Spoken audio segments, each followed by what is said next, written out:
Good afternoon, everyone. This is Christian with PerfectStockAlert.com. Today is Monday, May the 24th, 2010. And if you listen to us, well, you're a little bit richer. And if you went long, you're wrong. Let's look at the charts. Okay, let's look at the Dow Jones Industrial Average. This is a 6-month chart. Each one of these candlesticks is one day. You'll notice today's activity gave back all of Friday's little boost to the upside there. Why? Because it's not the real bottom. I keep saying that. I don't know how else to say it. Let's look down here. Low point on the MACD is lower than the previous low point. That tells you that the low point here, being higher than the previous one, is a lie. It means it's going to go lower. And we can see the same thing confirmed on the RSI indicator. Note the lower point here than here, okay?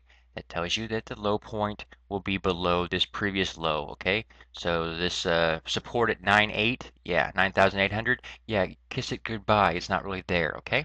We're just pretending it's there for a moment, and the end result will be selling off lower, which means more money in our pocket. So yeah, now we're going to go into why we're shorting, even though the market has fallen, why we keep shorting into it. We're going to explain that to you guys in a bit, but for now, let's go over some more charts. Let's look at the Nasdaq. Here we have the Nasdaq. Now, the Nas on Friday we talked about the potential hammer, basically the hammer signal that we had on the Dow Jones, and one of our followers came out and said, "Doesn't a hammer have to form a certain way for it to be called a hammer?"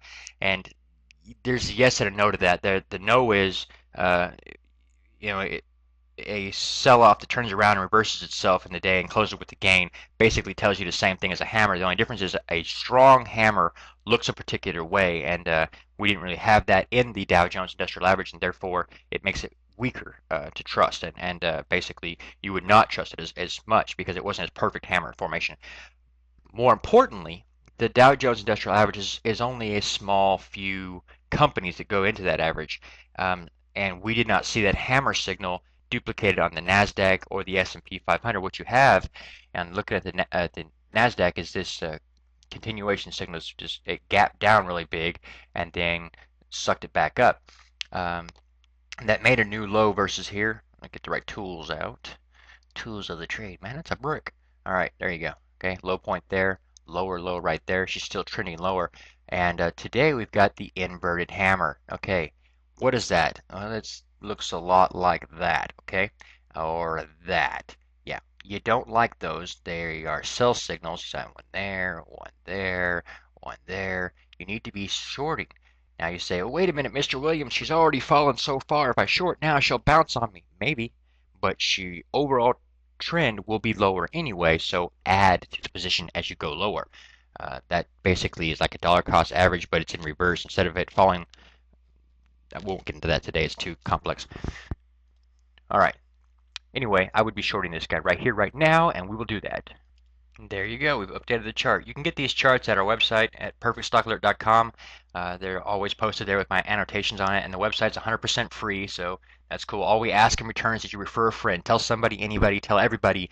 Go check out perfectstockalert.com. The guy has been dead on right, been making us tons of money, and it's free and really free. None of that, pretend free stuff that you see on the internet all the time. I hate that.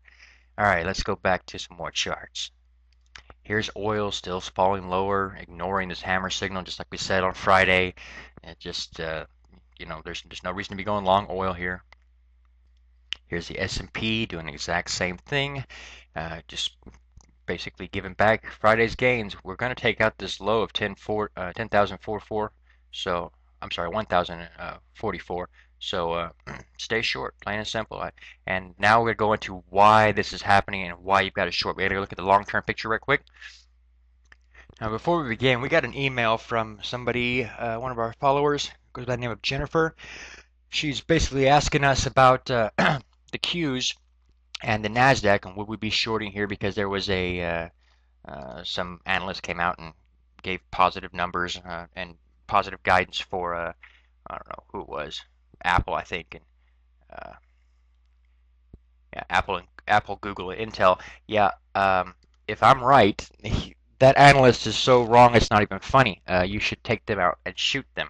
Uh, you can't have an uptrending market here. I don't care how strong the company is. When the overall market goes into a Great Depression type situation, which is what we're looking at, we'll show it to you again in the future. But for now, go back if you haven't seen our analysis from March no, May the 18th. Check that out. We have a very good argument for why you're looking at taking out this low or testing it at best. Okay, so be watching that. I would, in fact, still be shorting uh, anything in the Nasdaq, Dow Jones. Uh, I would be long the Qs. It makes sense to me. Yes, they can fight it for a day or two. You could see some upside tomorrow, this and that, but it's you want to stack the odds in your favor, and this is the deal. You've had these major sell-off, okay? Then you had a bounce, and this is the Dow Jones Industrial Average, the 30 of the best companies in the U.S. Okay, these are the end-all be-alls, the strongest of all strong, and whoa, they could not break out a previous resistance. I mean, that's scary. That's the market telling you there's a major problem here. I don't care what the Fed's telling you. Don't buy their line because they've been off since day one. So this is a major problem. You've had a substantial bounce here and failure to break out. Very bad. In this sell-off here, you've got inverted hammers showing up. They don't show up unless there is major sell pressure there. And when that shows up, you need to be paying attention to it. You've got some major sell signals. And during this sell-off, fundamentals have not improved. They've actually deteriorated. You had the U.S. unemployment rate go from 9.7 to 9.9. At the same time, the weekly data is coming in saying initial claims is going higher consistently. When that happens, you can say that 9.9% unemployment is probably not the high, and I would not expect that to be the case at all. I expect it to go much higher. So I would stay short 100%. And now let me try to explain this to you. I've never done this before, so let me try real quick.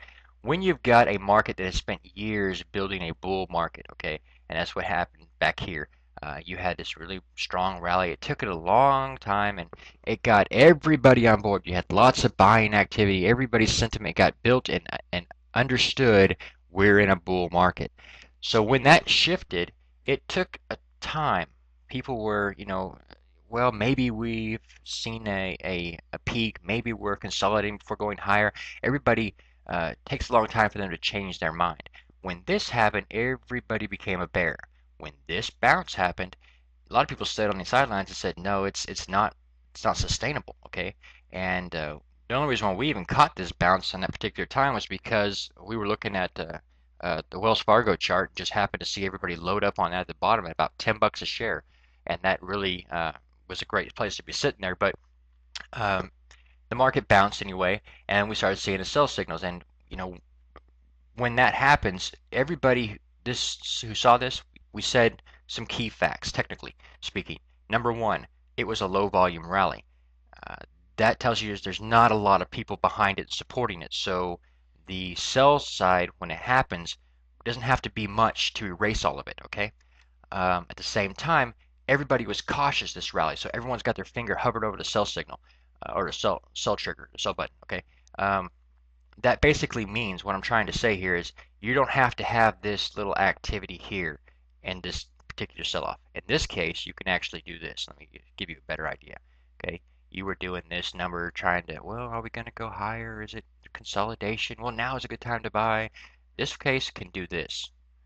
Why? Because there's no buy pressure behind it, and when you start selling off and breaking down, it's going to confirm what we've been saying all along. This is an overall downtrend, plain and simple. Okay? So yeah, I'm not concerned with a little upside here and there, and I'm not afraid to short right here, right now, and would continue to do so. Okay? All right. Now, let's look at the NASDAQ. NASDAQ showing the same conditions, okay? Would not be long this market, plain and simple. I think I've made that perfectly clear. Let's look at the disclaimer. The disclaimer. You can read it and weep. All right. If you have not referred anybody to our free website at perfectstockalert.com, you're a loser. No, we know you guys have been. We've seen our numbers increase exponentially. Thank you very much for that. Let's keep doing that. I'm going to keep working my tail off for you every single day, providing one free alert and one great market analysis. And guess what? It's even better. We're right all the time. So just stack the odds in your favor. Keep making that money. God bless. Enjoy the week. Keep in mind, Friday is the day before a 3-day weekend. See you tomorrow. God bless.